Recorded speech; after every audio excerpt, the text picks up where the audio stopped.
Welcome back, everybody. Hour 2 live on location here in Las Vegas. Big 12 Media Days. The big-time star coming later today. No offense, Brian. Deion Sanders on his way with Colorado. It's our pleasure to be joined by Brian Howell from BuffZone.com, who covers everything Colorado football. We were just visiting off air of the challenges of that, which I want to get to in a second. But first, this is what everybody's here for today. I mean, you and I were both here yesterday. It seemed very cordial. I think we're going to have a different environment. Do you agree with that here today? Yeah, well, first off, I'm disappointed because I thought I was the big star. But, you are, yes. You are for us here. Yeah, yes.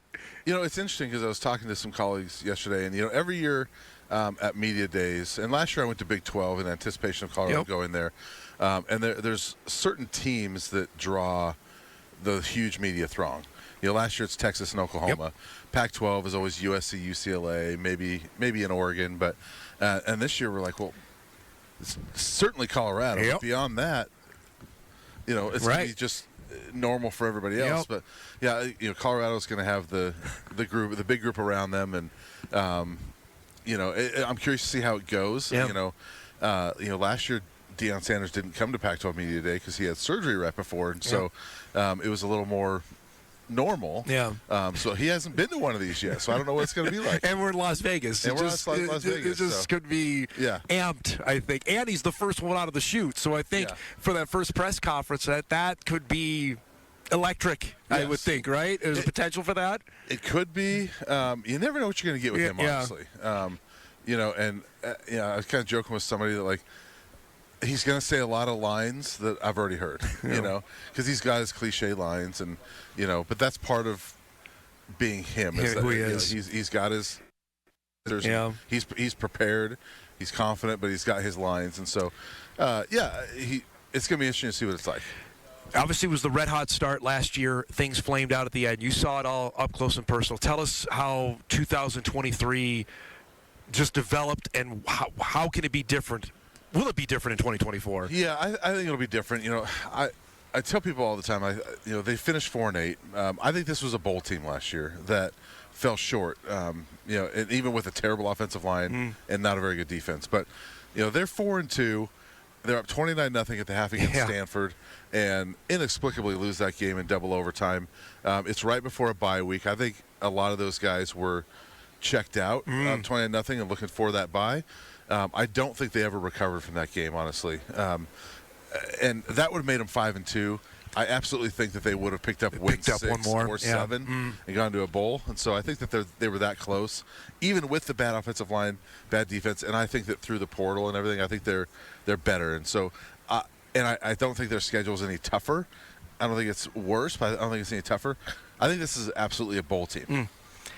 Expectations-wise, he's got higher than that, though, right? It's not just 6 wins is what I'm assuming internally is what he's looking for. I mean, we talked about it yesterday quite a bit for the preseason poll. Utah was picked to win the league. They haven't played a down of football in this league yet, and that's intriguing to my own aspect on it. Yeah, but having covered Utah, I know they're really good, and they're a dynamite program. I would put Oklahoma State up there as well. Yep. These are programs I haven't covered up close, but Kansas State, from afar, Oklahoma State, those are two teams that I say, all right, they're going to be up there as well. And, you guys, Chris Kleiman, I love what he's doing with that program. And they've got more question marks, I think, maybe than Oklahoma State or Utah, but they're so solid that, those to me are the 3 teams. Tell me on Colorado heading into this league.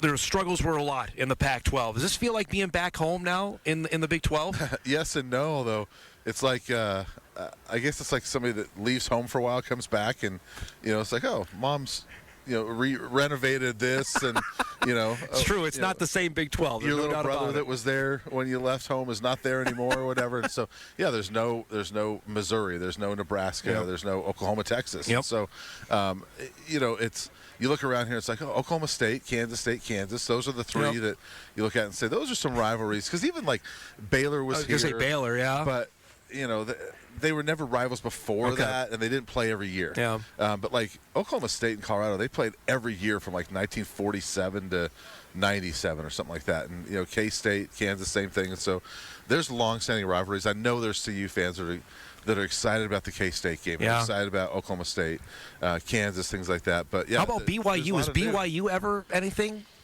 No, the last time they played was, I want to say, the 60s. No kidding. Wow. Yeah, so it's been a long time, and so that's a game I've wanted Colorado to schedule, and they don't even get them this year, so I'm disappointed. But Central Florida, obviously part of this now, mixed with Cincinnati and the Arizona schools, which is familiarity because obviously Colorado was in the league with them prior to coming into this conference. Yeah, and Utah, that's going to be familiar, and they don't get Arizona State this year, and so Cincinnati they played like in 1975. That was the one time they played. So I think there's a lot of excitement from fans about the newness and going to Orlando for Central Florida and things like that. No doubt. Hey, a trip to Orlando in November is always on the docket. Let's talk about this football team and just a couple of the.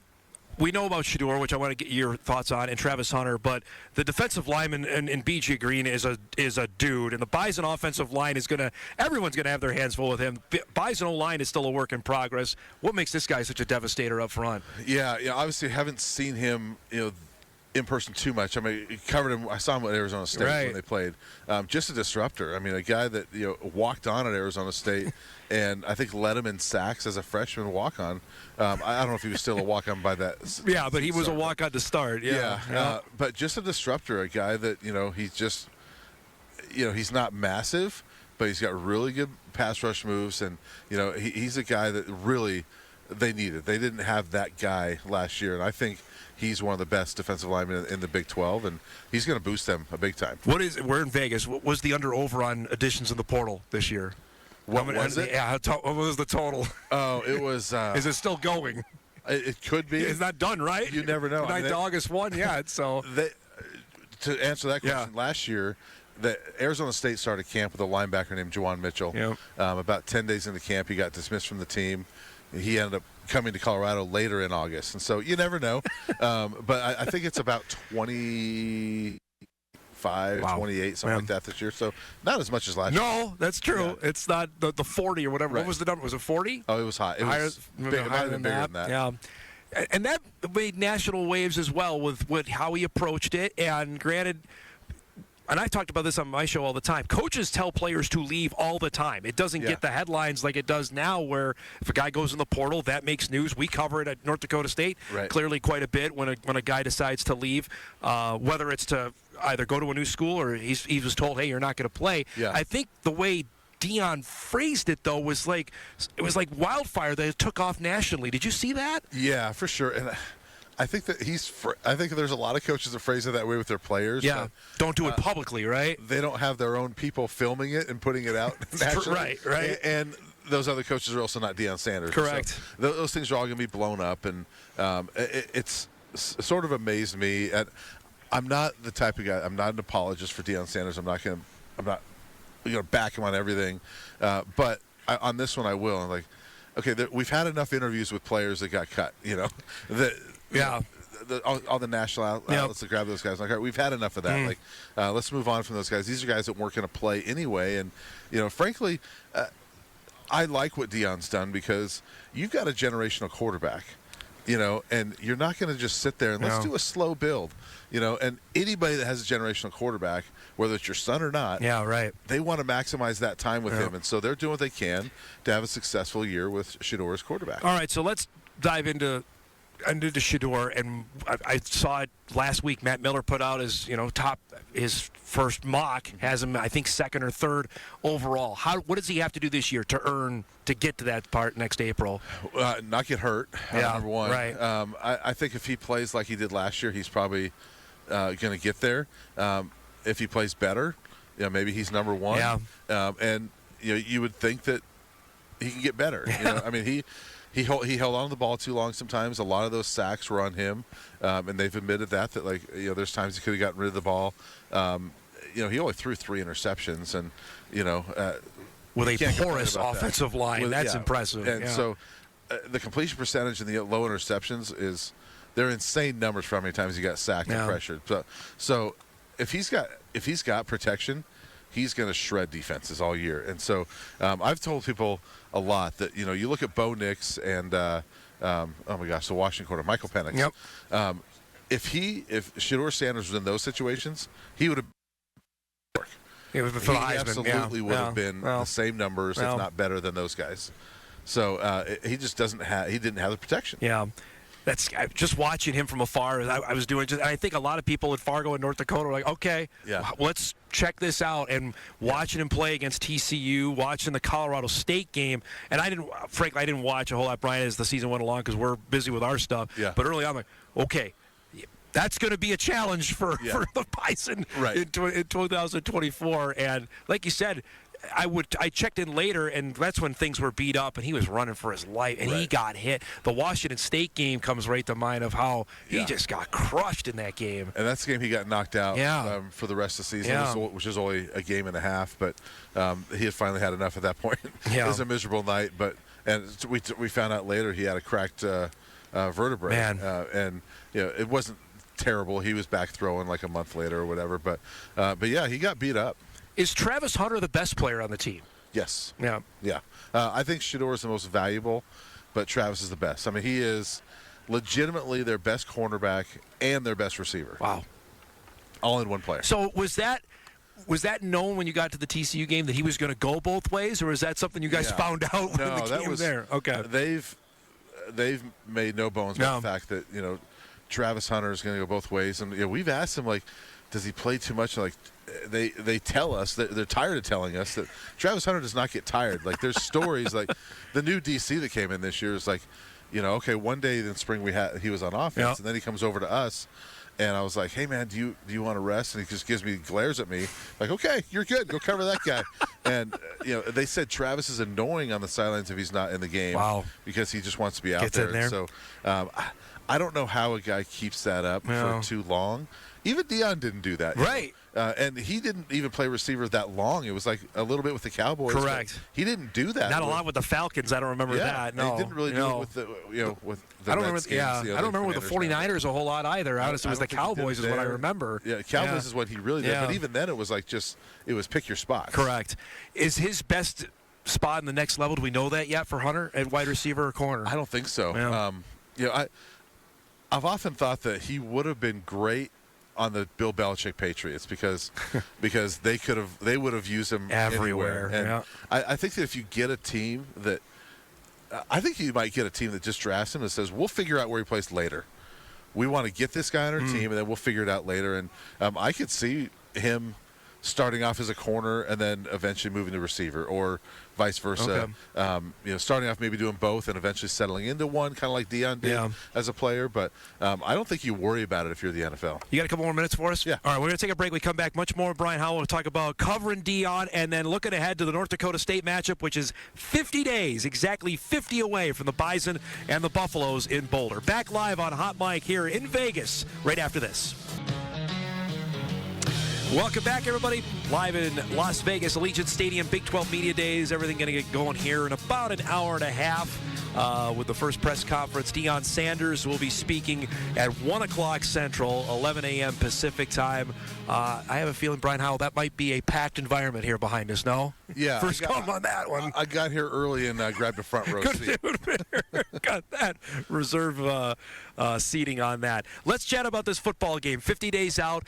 Bison fans have been looking forward to this long before Deion Sanders was the coach, just because FBS games are far and few between. The Arizona game happened. Yep. The Bison don't have another one on the schedule, Brian, until 2028, and that's Oregon. So this is big. And then when Deion got hired, the spotlight just blew up to say, okay, now for Bison fans, this is really exciting. They bought a lot of tickets. We were just visiting off air. The secondary, third, or the tertiary market's like $250 a pop. Yeah. Give me the sense on the ground in Boulder. At least for Buffalo fans, do they know about North Dakota State? Are they worried about the game? Excited? Give us your opinion on that. Yep, they are worried. They know about North Dakota State, and I think anybody that's followed college football knows about North Dakota State's history. And I know that a lot of those wins were several years ago now, and that their last one they did lose down in Tucson, but they very easily could have won that game. It's not like they got run out of the stadium, and I think North Dakota State would probably say we should have won that game. So yeah, the Buff fans are worried about it, and I think that Colorado's used to being on national TV. To me, if I'm a CU fan, I'm a little bit more nervous about it because North Dakota State sees this as an opportunity to say, Heck yeah, let's go out there and stun them on national TV. I think they're a dangerous opponent, but I think it's going to be an electric atmosphere Thursday night, opening night, all that stuff. So I think it's going to be a lot of fun. I know. I heard Deion say this, that they wanted to move the game up to give a little extra time to prepare for Nebraska. So automatically, I guess on this end, I think, okay, are they overlooking North Dakota State because he wanted more time to get ready for the Huskers game? What do you make of that? I don't think so. I don't think they'll overlook. I think they're going to be amped up and ready to go on their home field and, national TV, all that stuff. But I think that they do want that extra time. It does give them the couple extra days. Let's get through North Dakota State. Focus on them, get through it, hopefully with a win, and then have some extra time to prepare for Let me ask you this, because this has always been the age-old axiom about when the Bison have played FBS teams. And Gene Taylor sat here and told me, he said it on the show yesterday, I tried to talk to the team about getting ready when he was the deputy AD at Iowa, and the guys just, their eyes glazed over. That's what I'm curious on Deion about. Okay, we got to get ready for this team, but it's not Nebraska. It's not Utah. It's not Kansas State. That's the part that I'm really curious about with this football game. Yeah, and I haven't talked to anybody about this, but as you're talking, I'm thinking that I think one of the advantages with this group is 2 years ago, Deion and Shedeur and Travis were playing FCS football. Yep. And so they were at that level. Yep. And so they understand, and I think they understand there's some tough teams down there because they had some matchups with maybe a FAMU, Florida A&M or teams like that they know that they can be dangerous, and I'm sure they're confident in what they have now.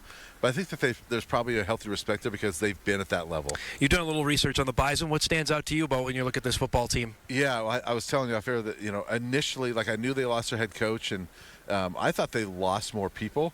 And the first thing that stood out to me was oh no, they've actually got a lot more back than I thought. The other thing that stood out to me was the two quarterbacks. And, that there's two guys that you have to worry about, and it's almost like you got a quarterback and then a Taysom Hill. A little bit. Cole Payton is a little bit of that. There's no doubt. And so I look at that and I'm like, okay, and to me, I don't know for sure because I haven't followed them as much. But I look at them and say, that's going to be a tough team in the trenches, and you better come ready to play and be physical with North Dakota State, or else you're not going to win.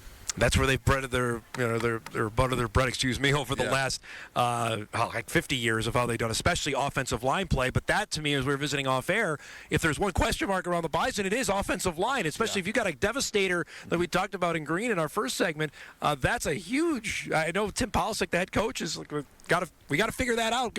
We got to block that guy.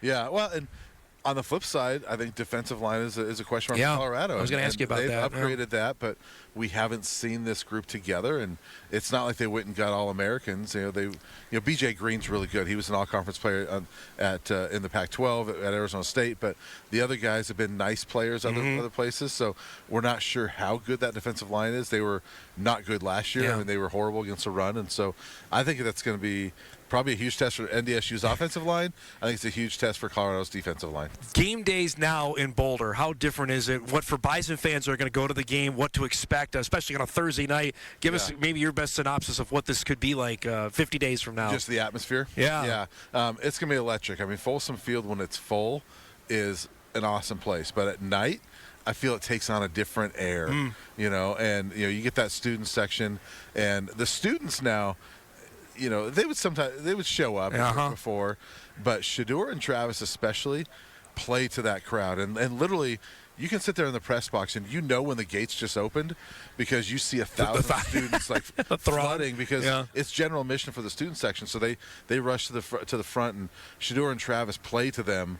And Shedeur's got the watch, the Shedeur. He'll do that to the crowds, and they love it, and so it's going to be an electric atmosphere. You don't know celebrity-wise who's going to be that was there. my next thing. Like, who do you think could show up for this one? It's not Nebraska, so I know The Rock came last year. I don't know if we're going to get him for the Bison game. You absolutely never know, and another former wrestler, Goldberg. Yes. His son is a walk-on the team now. And I did an interview with him and his son, and I asked Goldberg, I said, so between you and The Rock, is Colorado going to have the toughest sideline in the country? And he goes, absolutely. And so I don't know if they'll be on the sideline together or not, and if they'll be there. You don't know if Lil Wayne's going to be rapping in the end zone. And that's what I think for some of the old guard, they had a hard time wrapping their minds around it last year. I mean, it was fascinating to see you covering it. I talked about off the top of the show where Game Day was there one week, then Fox's pregame was there, then McAfee comes with The Rock. I mean, it's like a concert, right? There was one week they were both there. Big Noon and Game Day were there the same week, one week. And, I was up there, and I look over, and The Rock was walking by me. I'm like, what the heck's going on here? Surreal, right? And that game, Colorado State, they run out behind Ralphie and everything, and then I look on the big board, and I'm like, Little Wayne, like, hey, he's in the end zone, like singing, like literally singing live right now. Like, this is wild. I'm curious, the broadcast nerd in me, of journalism and just curious how much access you have. What can you do? And because North Dakota State is great with it. I'm interested on a day-to-day basis. How difficult is it to do your job, frankly? Yeah, it's difficult. The access is not what we've been used to having really good access in Colorado, to where you can pretty much get whatever player and coach you want, regardless of who the head coach has been over the years. And this is totally different. There's no player requests. It's whoever Deion wants to talk that day, that's who will talk. And sometimes it's nobody. Sometimes it's just a linebacker coach and then nobody else. Sometimes you'll show up and like, oh, here's 3 kickers. Like, okay, we get 3 kickers today. Great. I don't need more than 1, but we'll take 3, I guess. And so you just never know from day to day. And he only talked 3 times during spring ball. A lot of coaches will talk after every practice. Yeah. And so the access is not what we're used to. Yeah. But on the flip side, they have their YouTube channel where they show, they practice every day. Yeah. I know they cut it up, but literally I cover this team off of YouTube a lot and just kind of combing through the practice film. See, that to me is frustrating. Like, I'm there on the ground, and you're going to give me something I could see. That's a whole other, we could go down that road. Watching YouTube. Yeah, so, it's prediction that can sure to be changed. This is a pencil one for the North Dakota State-Colorado game. What do you expect in 50 days' time? Yeah, and I know it's dangerous to say this on the North Dakota State station. Fine, go for it. I think Colorado wins this game, but it's not going to be easy. I think, all due respect to North Dakota State, because they just don't get blown out in these games. I don't think they will. But I think Colorado comes out. I think they're a better football team than they were last year. And, I think they're going to be amped up on national TV. And I see them winning, by about 10 points, maybe like a 34-24, something like that. So out of the chute, it's ESPN, NBC, CBS. The national networks want Deion. They want Colorado, and there's no doubt about that. And the Bison are going to get swept up on it. And I know this.